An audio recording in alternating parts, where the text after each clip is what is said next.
Now, Rock Talk with Mitch Lafon.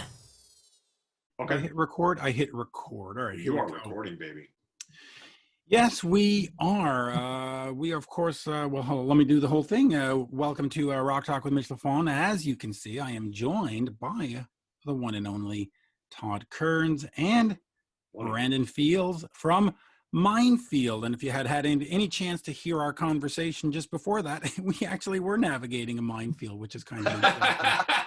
It's true. It is actually. So, bonjour, gentlemen. How are you? Bonjour. Well, good to see you, Mitch. Yeah. Well, yeah. Finally, I'm appearing on these things instead of doing it. And I don't know. I have space behind you. me. Yeah, we're receiving you from somewhere beyond.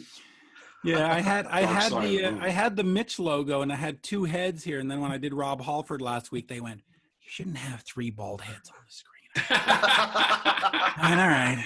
So here I am in this. So let's talk about Minefield. So is Minefield a band? Is Minefield just a project? Is it just a couple of singles? Is it, hey, we've got COVID going on, so we might as well do something? I think it's a bit of all that. Funny enough that you bring it up like that, but it's, I don't think there's anything wrong with when you say just a project.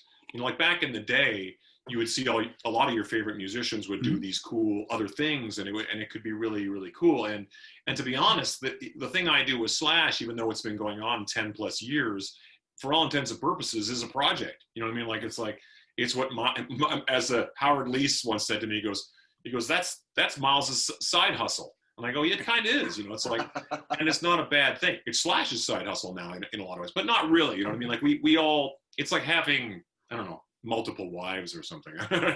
And I think that, and it is funny because when Brandon, first the guys from Ace's band get a hold of me and they say, hey, we're doing this thing. And would you, and I'm like, yeah, I'm literally, and like you say, it's COVID. I'm watching a whole lot of TV and just missing playing music. And they send me some riffs over. And I mean, Brandon eventually sends me some riffs over and I'm like, this is really great. And we start putting stuff together, and it's like, and that's how this happens. I think that's the magical thing about this. Had there been no COVID, but this may never have happened, No, I don't think any of it would have happened without COVID being a thing. So if there's any silver lining with everything that's happening, it's definitely this. And kind of bounce off of Todd's response to that. Definitely at the moment, I would definitely consider it more of a project because, the four of us have never been in the same room together at the same time. Me and Todd have never actually been in the same room together at all. So until I'm not even sure he really exists, Frank. He could be like a CGI.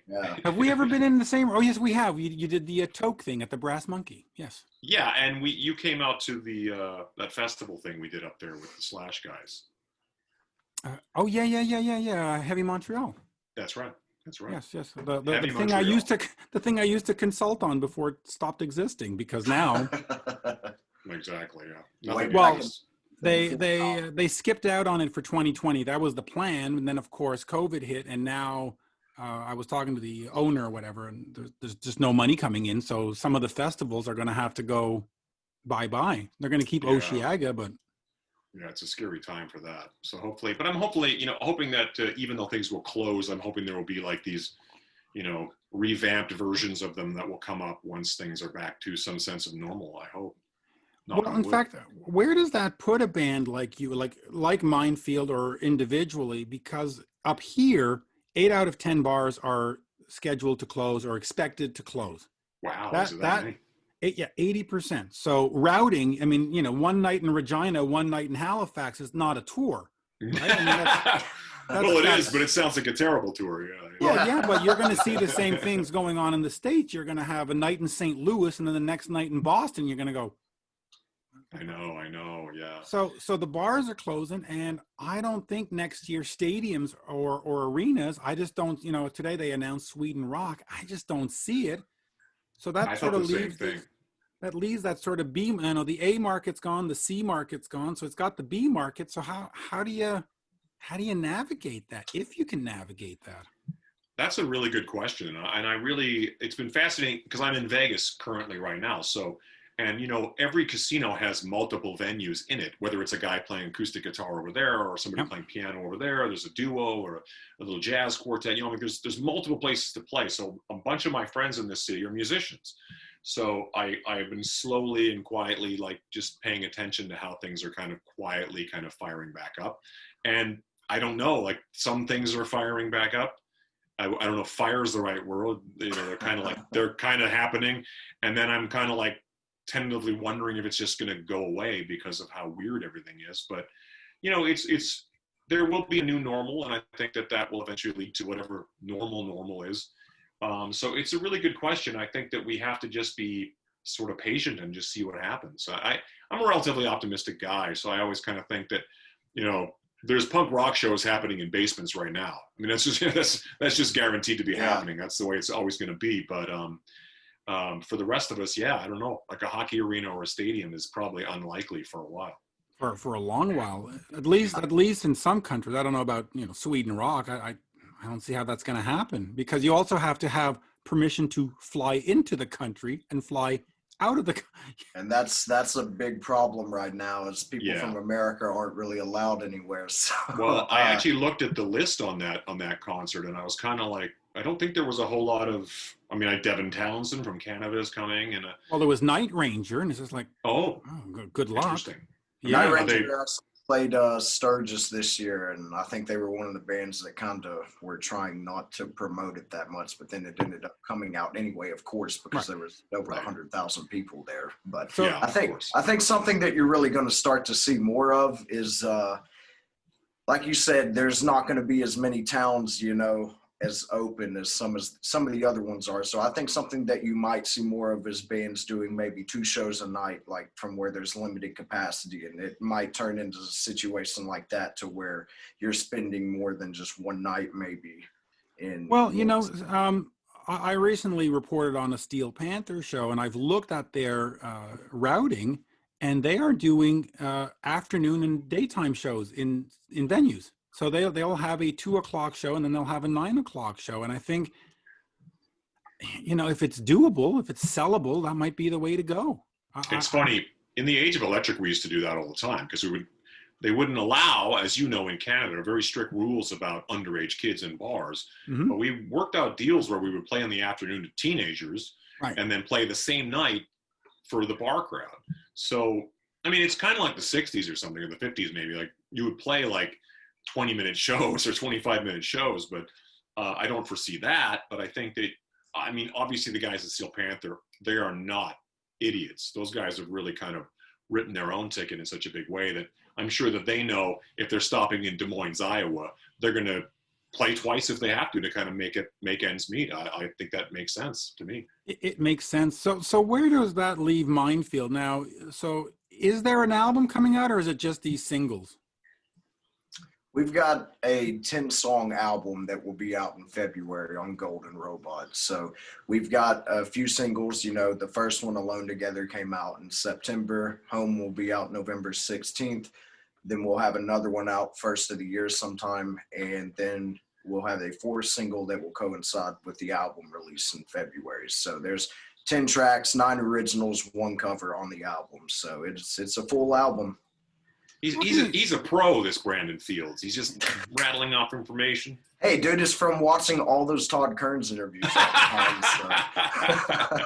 Oh, man. I don't know about that. I don't know if I've ever had a Todd Kerns interview. Have we ever done an interview before? I know we've spoken before, but I don't know if we've ever done an interview before. I think you might have interviewed me for the night manager position at 7-Eleven. So. at the Brass I didn't get Monkey. the job. Long story short, the Brass Monkey.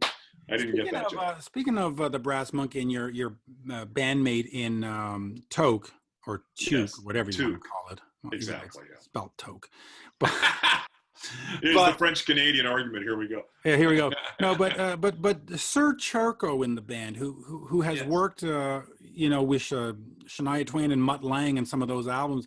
Mm-hmm. Has he ever talked to you about working at that time and what it's like? And does he come to you when you're making a record, making a Toke or a Toke or whatever, Age of Electric, and offer advice? Because, somebody who's worked with Mutt, you got to listen to. Yeah, I mean, Corey is was really how Kevin Churko became Kevin Churko, his brother, his older brother. Right. The Churkos. Yeah, because Corey was working with Shania, and Mutt was looking for an engineer, and Corey was in the band, and he's sort of like, my brother is a great Pro Tools guy in like Regina, Saskatchewan at the time. And he's like, so long story short, Kevin moves his family from Regina, Saskatchewan to like Stockholm, or no, I'm not sure, maybe Switzerland. I think it was Switzerland. Yeah. Yeah. And then they, and then he does this apprenticeship that leads to him producing Ozzy Osbourne records and then becoming Kevin Churko, the mega successful producer.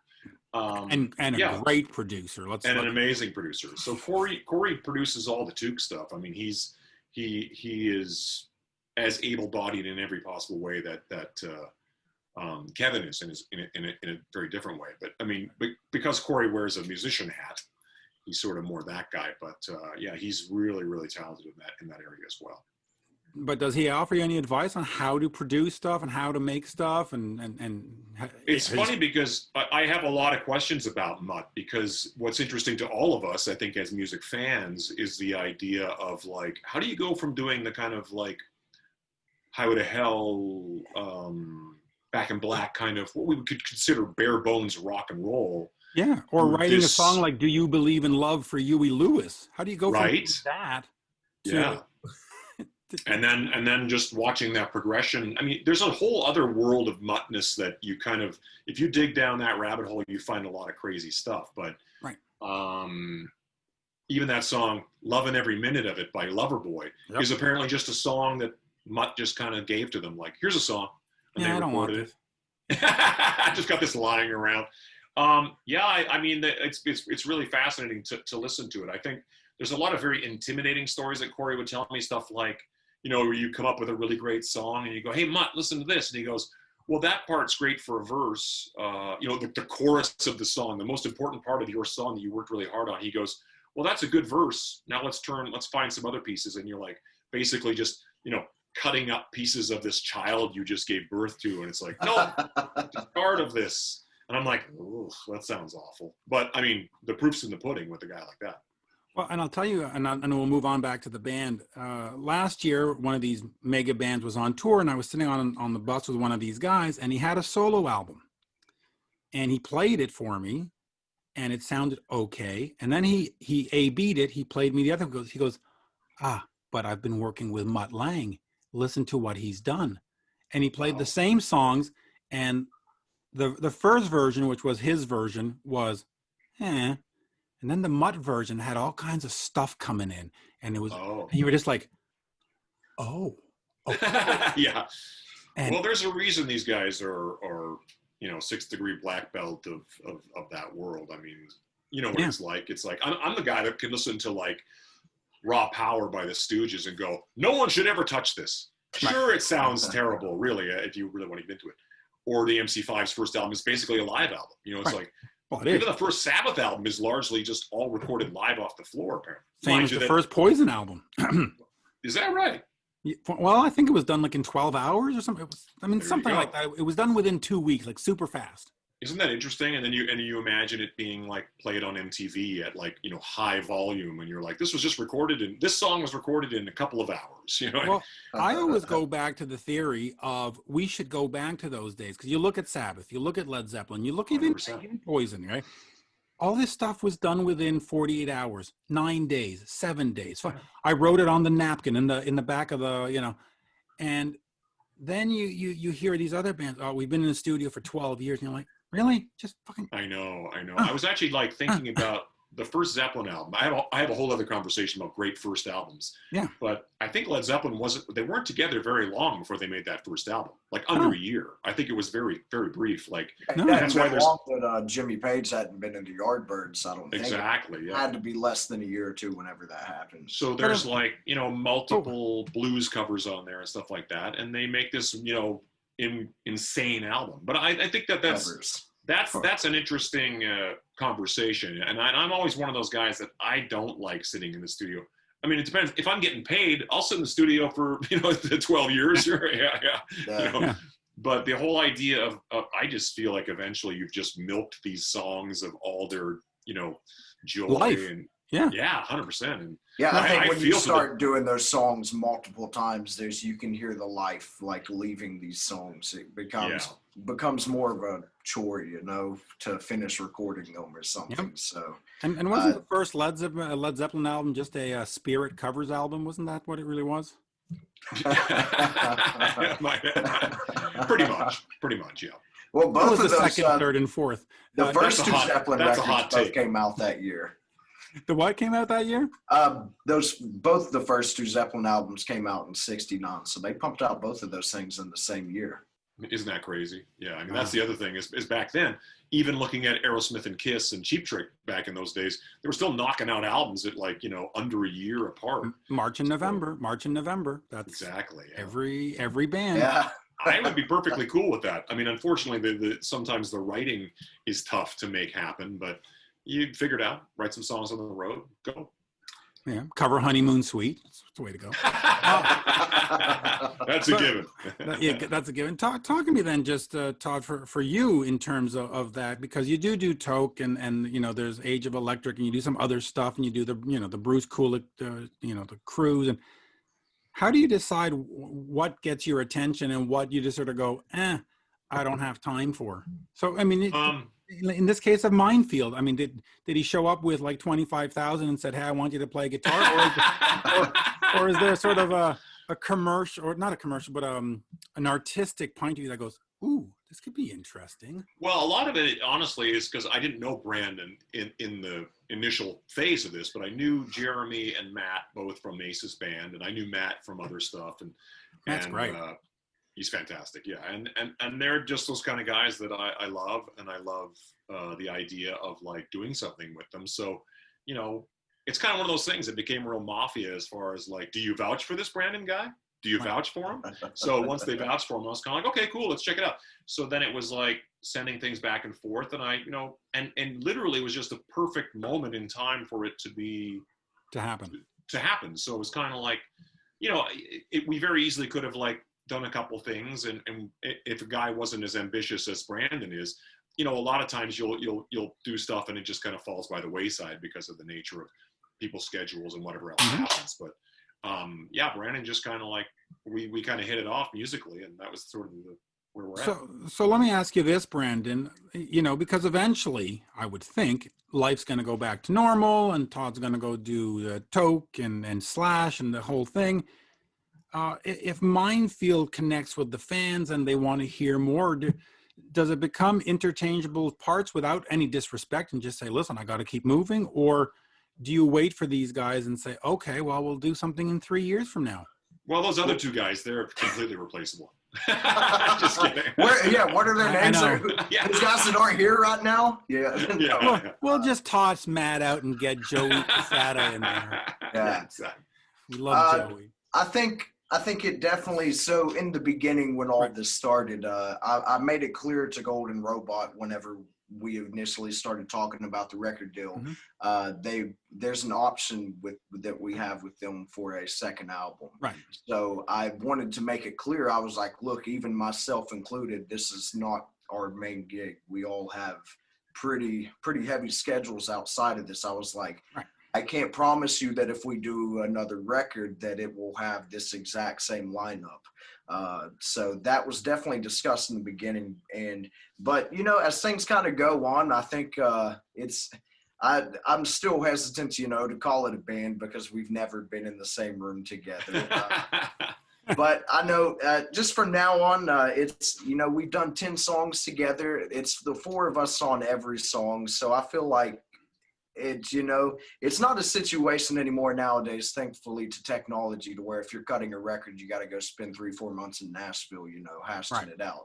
It's kind of convenient to where we can send everything back and forth through email and all that kind of stuff. So I think it's not necessarily as much of a situation where it would tie up everybody's schedule if we wanted to go do something else, even if everything was back to normal, because we can kind of slide it in as we need be. I have a suggestion. If you have to change singers, go hire Chris Van Dahl and then call the band LA Guns. I don't foresee any problem with that. Well, Golden Robot already has one, so why not? There a you go. song? I mean, Oh God. no, Nice. This is right now. That's going to be like a fucking clickbait thing right there. Boom. I know. Here we go. Yeah. The king of the clickbait. But no, jokes aside, and I've been doing this since 9 a.m. I'm wacky at this point. But so you do foresee then moving forward, Brandon, with the band, and if you have to replace 3/4 of the part, well, that's sort of the gig, right? Because to me, honestly, I don't mean to cut you off, Brandon, but to me, I think we all sort of said to him, look, we all have stuff going on. If we end up in the a good position, I mean, it would be a good problem to have that, man, this thing's kind of connecting, and now I got to figure out how to tour this thing or whatever. Yeah. And I'd be like, dude, I totally understand. If I'm like in the middle of Australia doing something and he's got like some stuff that starts bubbling up, I'm like, dude, you got to chase that down. I don't know that, the cool thing about doing the record like this is the first time I've ever done it. I'm sure Brandon, because he's younger than I am, he's probably doing this he's living in the future where I'm still my VCR is still blinking 12 o'clock.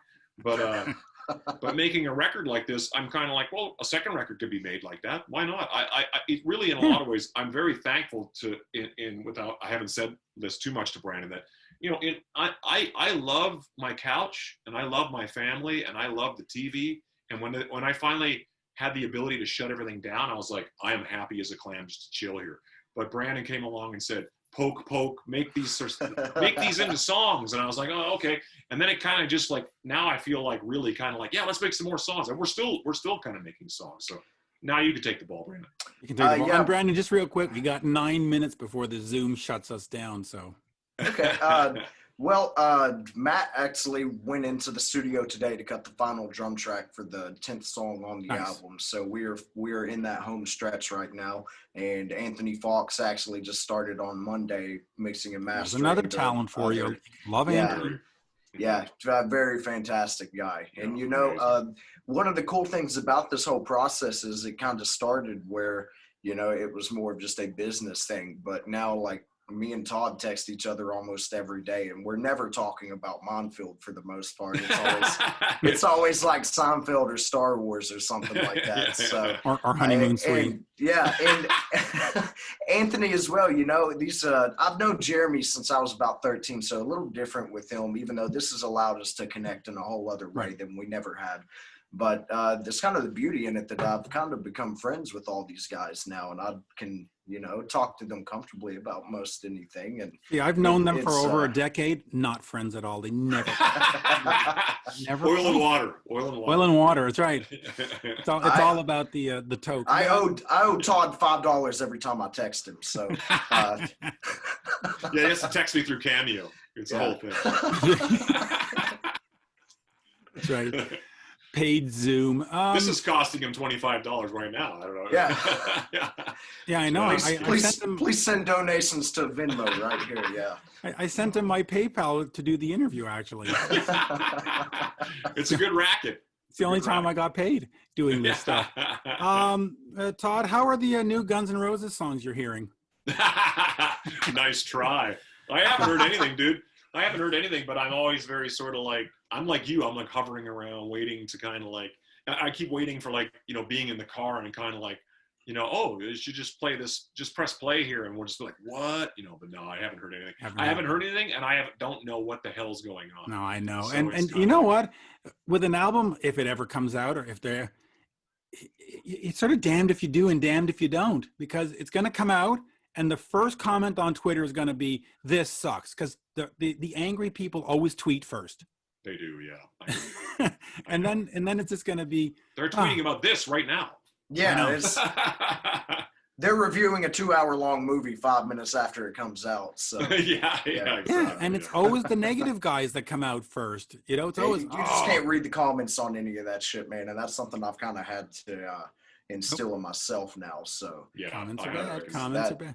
Though I try to run a clean ship. I mean, I'll be there. I'll be there in line to get that new Guns N' Roses record. I think Brandon will be there. I'm sure we'll all be very listen, I'm a fan of music. I will buy the new LA Guns with Tracy and Phil. I will buy the new LA Guns with Steve and Kelly. I will buy the new Toke. I will buy the new Foreigner. Just, because listen, we're at that point where we've got 5 or 10 years of you guys, well, maybe you guys longer, but the other bands, I've got a Scorpion shirt on right now. Will they be playing in 2030?